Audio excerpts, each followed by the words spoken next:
अच्छा, ऐसा नहीं है कि तुम लोग पुण्य नहीं करते। इस भूमंडल पर, इस पृथ्वी पर जितने लोग जन्म लेते हैं ना, ये सारे बहुत पुण्य करते हैं। कहीं किसी को भूखे को भोजन कराएंगे, कहीं दान करेंगे, कहीं भजन करेंगे, कहीं कीर्तन करेंगे, कहीं भगवान को पानी चढ़ाएंगे, कहीं हनुमान जी को चोला चढ़ाएंगे, कहीं तीर्थ में दर्शन करने जाएंगे, कहीं किसी को जल पिला देंगे।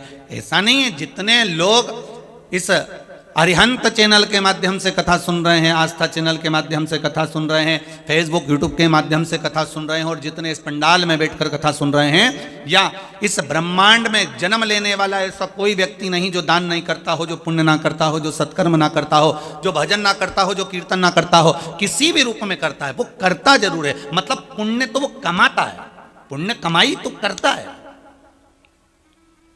फिर गुरुजी, अगर पुण्य की कमाई करता है तो नरक क्यों चले जाता है? उसका क्या कारण है? जब पुण्य कमाया तो फिर नरक जाने का तो काम ही खत्म हो जाना चाहिए। उसका कारण है, जैसे आप 10,000 रुपये महीना कमाते हो। अब 10,000 रुपये महीना तो तुमने कमाया, मतलब पुण्य तो तुमने ढेर सारा कमाया। अब तुम्हारा घर का खर्चा भी तो देखो रे कितना है। गैस की टंकी 1,000, बिजली का बिल 2,000, बच्चों की पढ़ाई 5,000, कितना हो गया?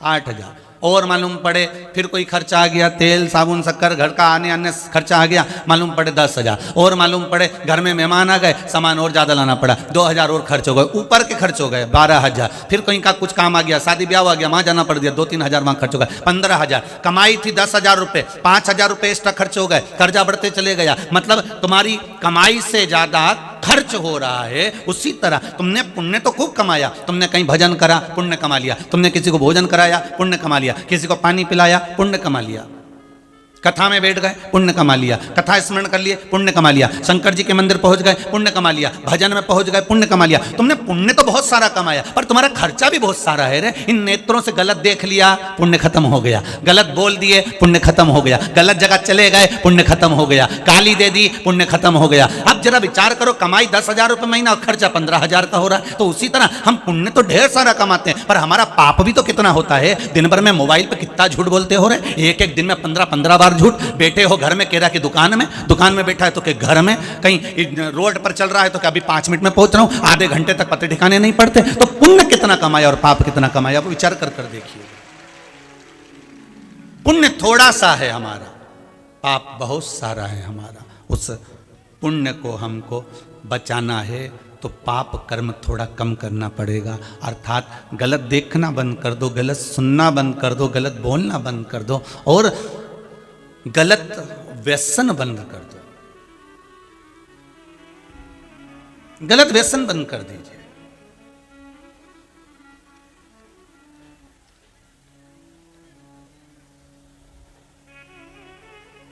कितना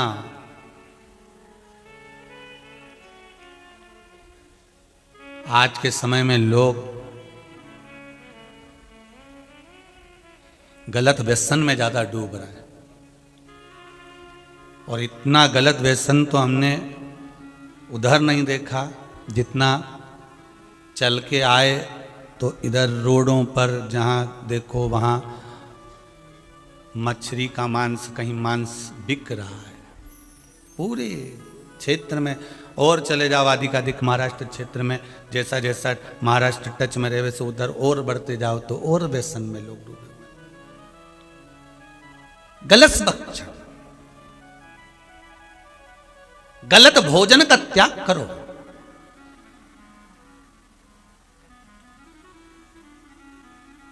शिव महापुराण में आयो, हमने कभी ये कथा हमने कभी नहीं निकाली है इस तरह की, पर ये कथा आज निकालना पड़ रही है कि भाई हम कुछ त्याग करें हमारे जीवन में। आप इतनी संख्या में आयो, एक एक व्यक्ति भी अगर संकल्प लेगा कि हम मांसाहार का त्याग करते हैं, हम मांसाहार नहीं करेंगे, हम व्यसन में बचेंगे, अगर एक एक व्यक्ति भी अगर संकल्प लेगा तो मांसाहार से बचने का प्रयास होगा। और आप सुधरेंगे, परिवार अपने आप सुधर जाएगा, परिवार सुधरेगा, मोहल्ला अपने आप सुधर जाएगा, मोहल्ला सुधरेगा, गांव अपने आप सुधर जाएगा, गांव सुधरेगा, शहर अपने आप सुधर जाएगा, और शहर सुधरेगा तो पूरा भारत अपने आप सुधर जाएगा। सुधरना आपको पड़ेगा, थोड़ा थोड़ा संकल्प। पुराण तो समझा सकती है, कह सकती है, बोल सकती है, बता सकती है, आगे मर्जी आपकी दादा, आप जो करें मन आपका। पर कह सकते हैं कि थोड़ा सा गलत भक्षण से, गलत भोजन से बचने का प्रयास करिएगा। गलत जैसा खाया अन्न वैसा हो गया, जम के बोलो जरा, मन। जैसा पिया पानी वैसी हो गई वाणी, जैसा पिया दूध वैसा बन गया बुद्ध। बुद्धि दूध से बनती।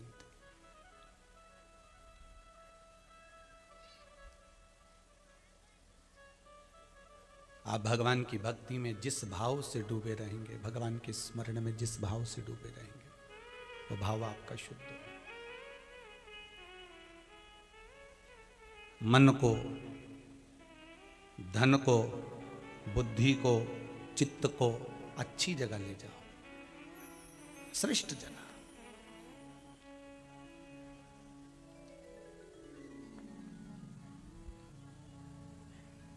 भगवान भोलेनाथ से विनती करा करो कि हमारे घर में जो भोजन बने वो सात्विक बने, शुद्ध बने और आपको भोग लगने वाला बने, गलत ना बने। आप ये भगवान से प्रार्थना करा करो। महाराज,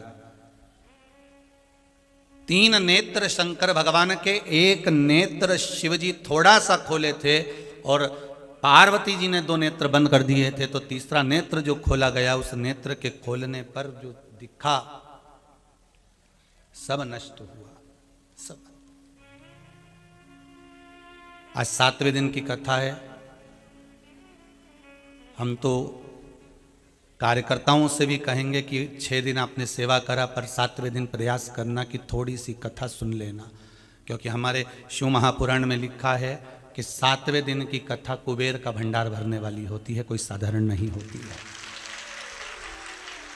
इधर उधर भटकना छोड़कर व्यवस्था अपनी जगह हो, थोड़ा बहुत कर लिए, बैठने की व्यवस्था करा दो।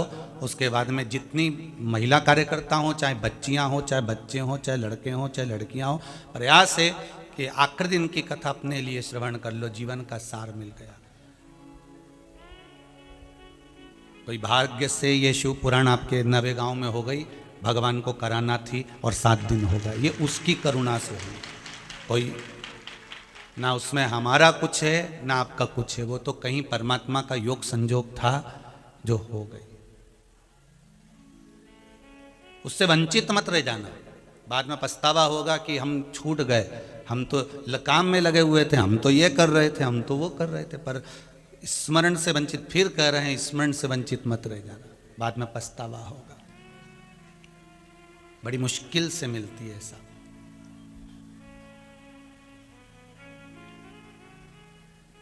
कथा कह रही है हम व्यसनों से छूट जाएं।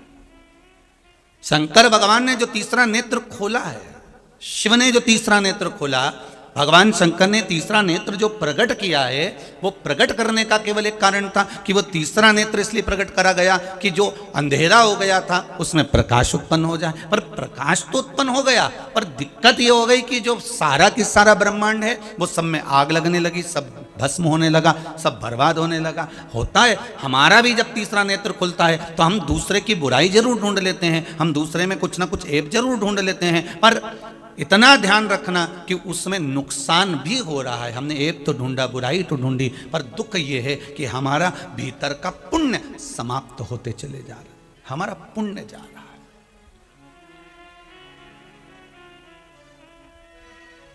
और हमारा पुण्य जब समाप्त हो गया तो फिर हमने करा क्या? फिर वही बात आ गई ना, हम तेरी दुनिया में आकर खो गए, हम तेरी दुनिया में आकर खो गए, कर ना पाए हरि भजन और सो गए, कर ना पाए हरि भजन और सो गए। माना की मुश्किल था राम नाम लेना, भगवान का भजन करना, स्मरण करना बहुत कठिन है साहब। भोजन में समय लग सकता है, श्रृंगार करने में आप समय लगा सकते हो, पर थोड़ी देर, हम तो कई बार कथा में कहते हैं, आपने भी सुना होगा कि जितना समय माताएं अपने शरीर को देती है डेंटिंग पेंटिंग को, उतना समय भी मेरे भोलेनाथ को दे दे तो कल्याण हो जाए साहब, उतना भी दे दे तो कल्याण हो गया। बहुत वो 1 घंटे तक जो पेंसिल से लाइन खींचो न, फिर डब्बा भरो, इसके बाद फिर पेंसिल से फिर आँख में सपना खींचे, फिर 25 बार आँख के झपक झपक के देखे सही लगा कि नहीं लगा। फिर इधर से ज्यादा लग गया तो पल्लू को अब झपक से तो देखे, अच्छा इनको कितना आनंद आ रहा है। अब ले तो पल्लू पोछा, जितना श्रृंगार में समय दिया है उतना भगवान के भजन में भी दे दिया तो आनंद हो गया। मेरा निवेदन केवल भगवत भजन का, बहुत उतना भी अगर दिया ना बहुत। माना की मुश्किल था राम नाम लेना, बहुत मुश्किल लगता है भगवान का भजन, बहुत मुश्किल।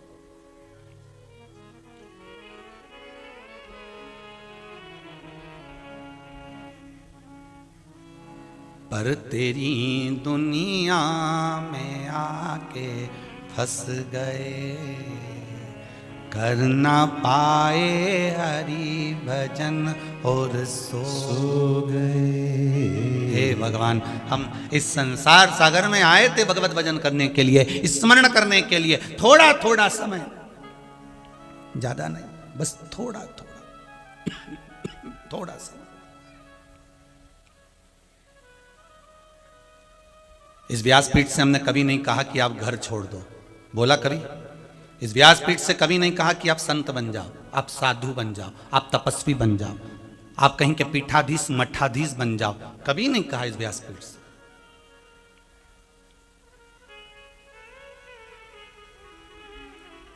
हमने कभी नहीं बोला कि आप बैरागी बन जाओ कि त्यागी बन जाओ, आप साधु बन जाओ कि संत बन जाओ। हम तो एक बात कहते हैं, सबसे बड़ा आश्रम गृहस्थाश्रम। हम कभी नहीं कहते कि तुम नर्मदा जी के घाट की, गंगा जी के घाट की, यमुना जी के घाट की, सरयू जी के घाट जाकर बैठ जाओ। तुम तो घर में रहो, खूब कमाओ डट के, एक दुकान की जगह 4-4 दुकान लगाओ, खूब व्यापार फैलाओ, खूब फैलाओ।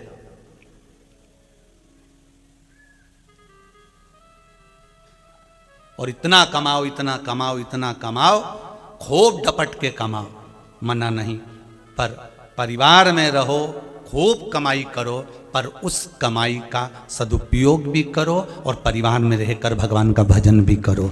ज्यादा कहीं नहीं जाना।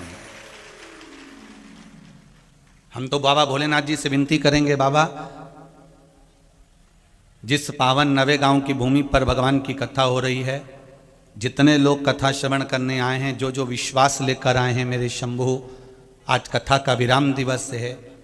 हे भोलेनाथ, अपने सिर की बेलपत्र जब पोथी पर चढ़ाते हो तो इतना सावर दे देना कि जो जिस भाव से कथा सुन रहा हो, चाहे टीवी पर, चाहे फेसबुक पर, चाहे यूट्यूब पर, चाहे मोबाइल पर, चाहे पंडाल में, उसकी मनोकामना पूर्ण करना और ऐसी तरक्की देना कि वो भी जीवन में एक बार कथा करवा, ऐसी उन्नति दी। एक दुकान नहीं, तुम 4-4 करो, 8-8 दुकान खोलो, व्यापार चलाओ, व्यवसाय सब कुछ करो, परिवार में खूब खुश रहो, खूब उन्नति करो तुम्हारा परिवार।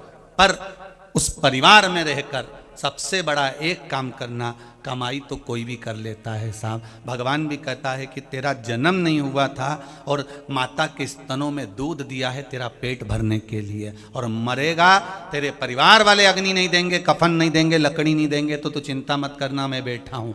मैंने कोरोना महामारी में सब कुछ दिखा दिया, जब परिवार वाले आग देने नहीं आए तो मैं खुद आगे देकर अग्नि लगवा दिया, तो चिंता मत करना।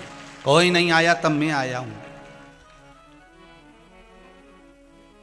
क्यों टेंशन लेना? आप उसके भरोसे पर छोड़ दो।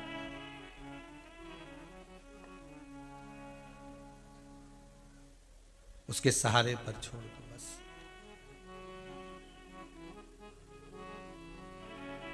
महाराज शंकर भगवान से विनय, उस तीसरे नेत्र का प्रकट होना और उससे ब्रह्मांड में आग लग जाना, समाप्त हो जाना, उजाला हुआ, प्रकाश हुआ, पर अग्नि प्रकट हो जाना, नुकसान भी बहुत हुआ है। जब जब हम किसी का दोष देखते हैं, किसी में अवगुण देखते हैं, हमारा नुकसान बहुत होता है, हमारा पुण्य हमारा दान, हमारा धर्म, हमारा सत्कर्म, हमारा सुंदर भजन समाप्त हो जाता है।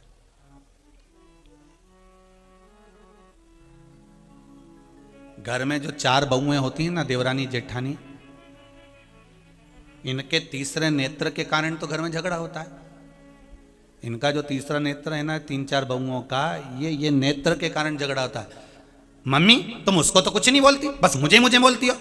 बस ये तीसरा नेत्र खुल गया। तीसरा नेत्र, मम्मी ने उसको ये दे दिया, तीसरा नेत्र खुल गया।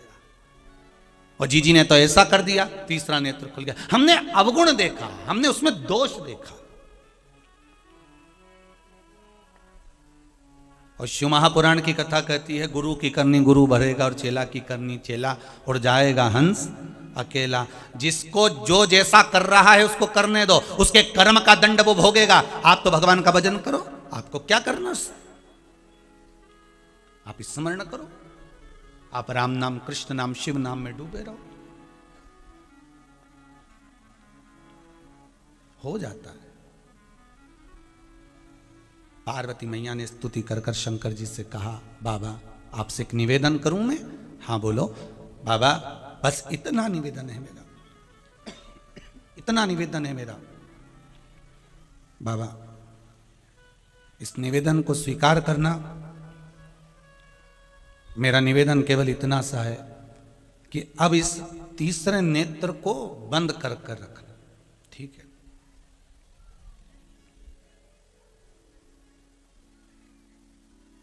पर तीसरा नेत्र कभी खोलूं ना,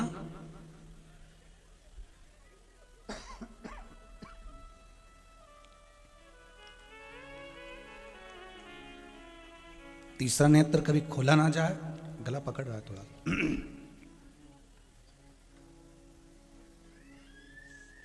पार्वती जी कहती है, नहीं ऐसा नहीं कर रही हूं कि आप मत खोलिए, पर तीसरे नेत्र की जब जरूरत हो, तीसरे नेत्र की जब जरूरत पड़े, संसार सागर में जब उद्धार के लिए जरूरत पड़े, जब तीसरे नेत्र की जरूरत पड़े, तब इसे अवश्य खोलो। तब आप मना नहीं है इसको खोलने के लिए। आप कहोगे गुरुजी किसी में अवगुण नहीं देखना है,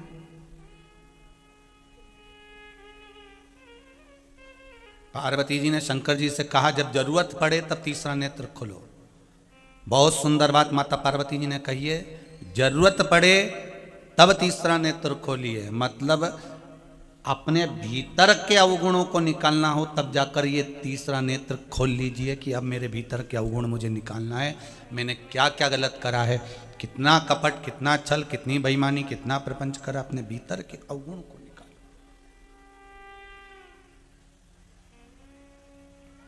और हम सबके अवगुण निकालते हैं, पर अपने भीतर के अवगुण नहीं निकालते।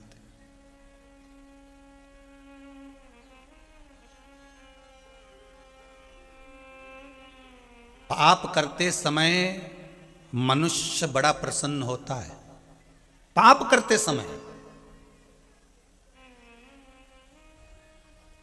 बहुत प्रसन्न होता है।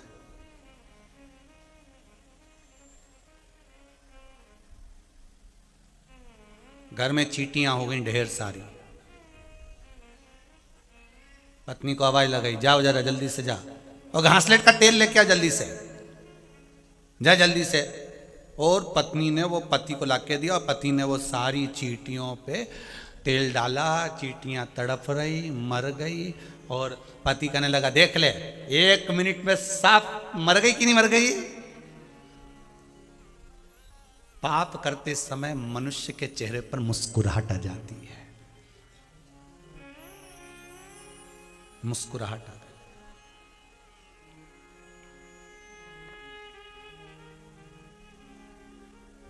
गाय दरवाजे पर आ गई, डंडा लेकर भगाया, मुस्कुराहट आ गई, भगा जरा जल्दी जल्दी भगा इसको, यहां से भगा, मुस्कुराहट आ गई। किसी को कष्ट दिया, चेहरे पर मुस्कुराहट आ गई। वो कहते ना, पाप करंता हंसे ये मनवा, जाप करंता रोए। पाप करते समय चेहरे पर मनुष्य के मुस्कुराहट आ जाती है, और पुण्य करते समय मनुष्य के चेहरे से मुस्कुराहट चली जाती है। मुस्कुराहट चली गई। किसी मंदिर में गए और मंदिर में जाने पर तो मिठाई का डब्बा ले गए आधा किलो का, पंडित जी को दिया कि पंडित जी आधा किलो मिठाई का डब्बा है, लो प्रसाद का भोग लगा दो। पंडित जी ने डब्बा लिया, डब्बा लेकर पंडित जी ने उसमें से डब्बा लेकर मालूम पड़े 4-5 पेड़े उसमें से लड्डू निकाल लिए। तो जो पुण्य कमाने गया था उसके मन में वही 5 लड्डू खटक गए। बताओ महाराज कहीं चोटा, इतना सारा लड्डू निकाल लिया।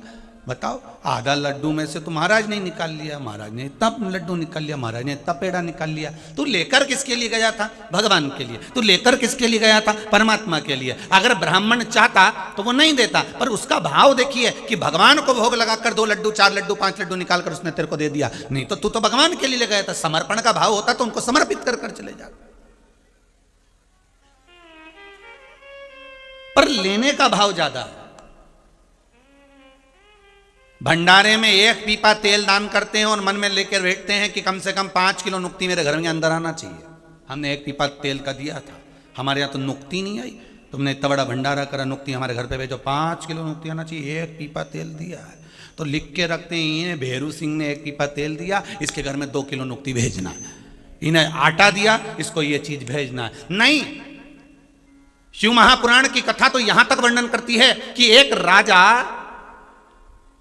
जिस गौ माता का दान दे दिए वो गाय वापस दौड़ कर आकर राजा के भवन में आ गई और उसका दूध निकल गया। उस दूध को राजा ने पी लिया तो उसको भी नरक भोगना पड़ा, उसको भी नरक भोगना पड़ा है। हमने देकर अगर वापस ग्रहण करा है तो उसका भी नरक भोगना पड़ता है। देव आपने दिया कि भैया ये भंडारे में हम दान नहीं कर रहे, हम प्रसाद बनाने के लिए दे रहे हैं कि ये प्रसाद बनाना, प्रसाद होगा तो आप खा सकते हो, पर दान दे दिया कि मैंने तो ये दान दिया, तो दान दिए को आप भोग नहीं कर सकते। दान दिए वो का भोग नहीं है।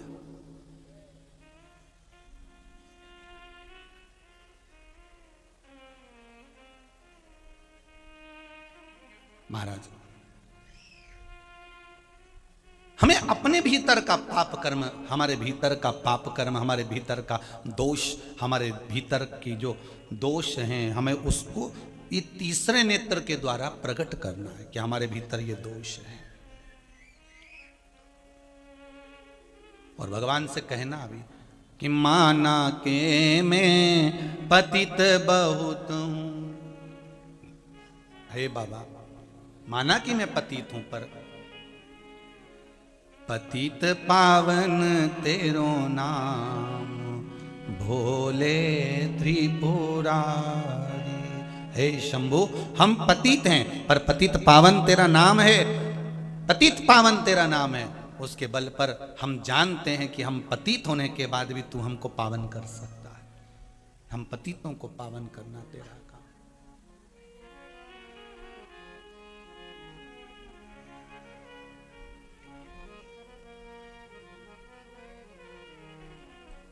किसी के सुख को देखकर ये ना विचार करना कि बताओ उसको सुख ज्यादा मिल गया, उसमें आनंद की अनुभूति हो सकती हो।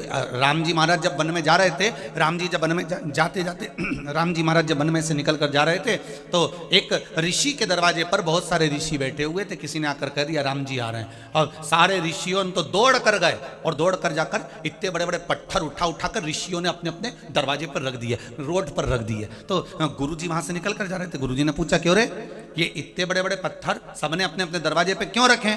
इतने में एक बोला गुरुजी राम जी आ रहे हैं। तो राम जी आ रहे हैं तो पत्थर रखने की जरूरत है कि फूल रखने की जरूरत है? इतने में ऋषियों ने बोले हमने सुना है राम जी पत्थर को छूते ही स्त्री बना देते हैं, तो जिसको जितनी चाहिए उसने उतने धर दिए।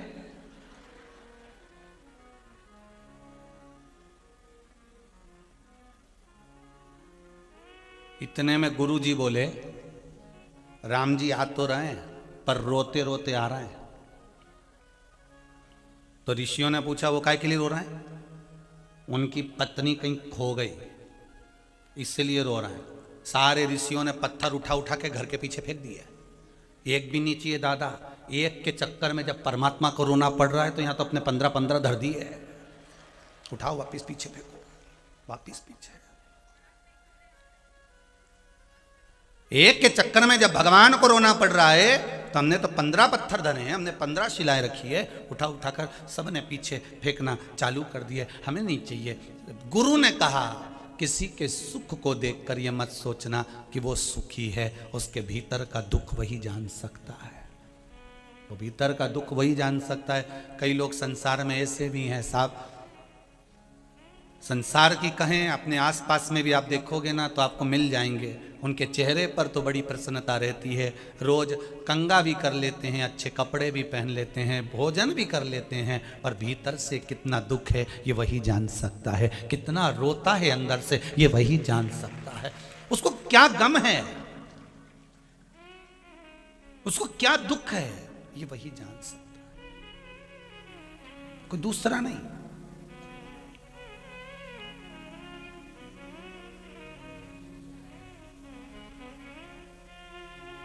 उसके भीतर का जो दर्द है, उसके भीतर का जो दुख है वो खुद महसूस कर सकता है।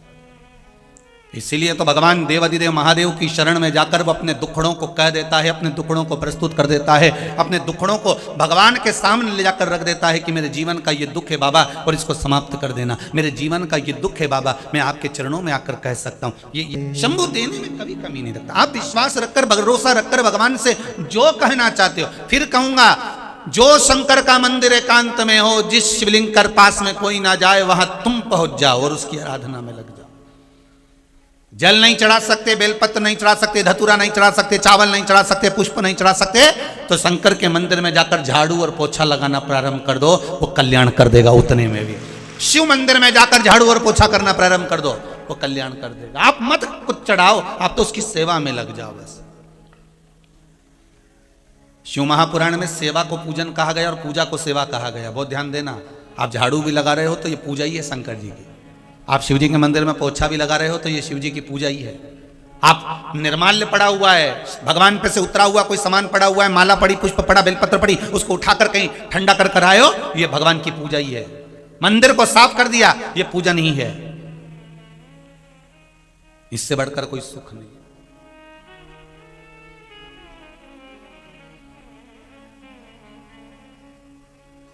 करो सेवा। महाराज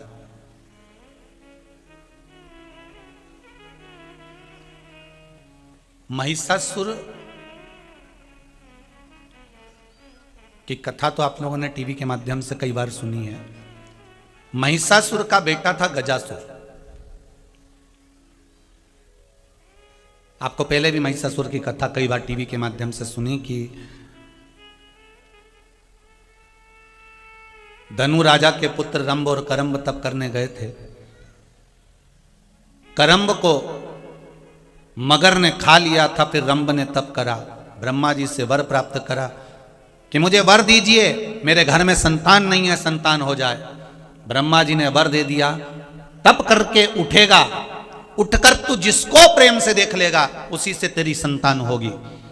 रंभ ने उठकर घर जाते समय एक भैंस को, एक महिष को प्रेम से देख लिया था, तो भैंस का गर्भ ठेर गया था। भैंस का, महिष का गर्भ ठेर गया था। महिष, भैंस जब घर पहुंची तो भैंसे ने देखा कि मेरी पत्नी का गर्भ ठेरा हुआ है, तो इसके गर्भ में किसका बच्चा है। भैंसे ने, महिषा ने देखा कि इसके गर्भ में किसका बच्चा है, तो ज्ञात हुआ कि वो रंभ की दृष्टि से गर्भ ठेर गया। इसको क्रोध आ गया और भैंसा दौड़ कर गया जहां से रंभ निकल कर जा रहा था, उसको सींगों में उठाकर पटक कर उसके पांव से रोंद रोंद कर उसको मार दिया। रंभ मर गया।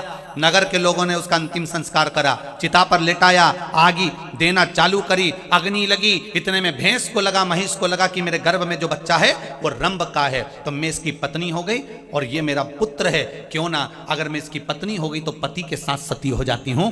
जलती हुई चिता में वो भैंस दौड़ती दौड़ती गई महिष, और दौड़ती दौड़ती वो भैंस जलती हुई चिता के अंदर कूद गई। जैसे ही चिता के अंदर कूदी, कूदते से ही जब वो तड़पने लगी, चलती चिता में जलने लगी, तब उसके गर्भ से एक बेटे ने जन्म ले लिया जिसका नाम महिषासुर हो गया, जिसका नाम महिषासुर था। अब महिषासुर ने जन्म लिया, महिषासुर भगवान ब्रह्मा जी का तप साधना में लग गए, ब्रह्मदेव से वर मांगा, वर दीजिए मेरे प्राण ना छूटे। ब्रह्मा जी ने कहा मरना तो निश्चित है, मृत्यु तो जरूर आएगी। मरना तो हर व्यक्ति को है, आज नहीं तो कल। पहले भी कथा में कहा बादाम खाओगे तो भी मरोगे, नहीं खाओगे तो भी मरोगे। गुलाब जामुन खाओगे तो भी मरोगे, नहीं खाओगे तो भी मरोगे।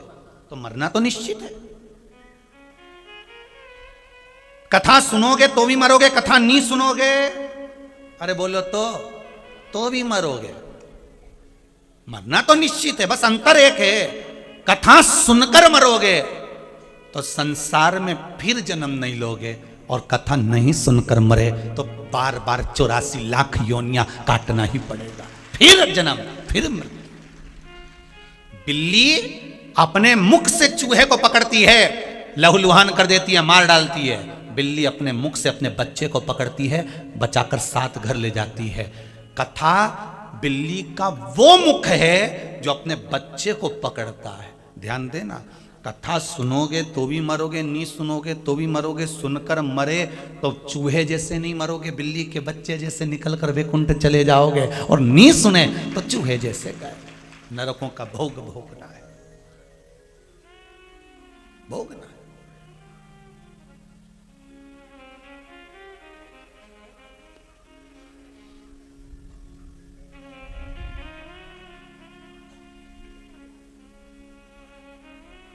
आप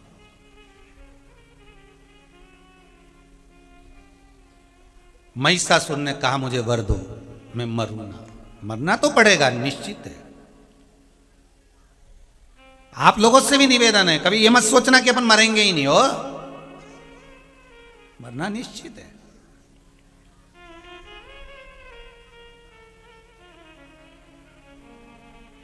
अभी कथा जब चालू हुई थी उससे पहले दीनानाथ जी एक लाइन गा रहे थे भजन की कि मिलन 7 दिन का हमारा तुम्हारा,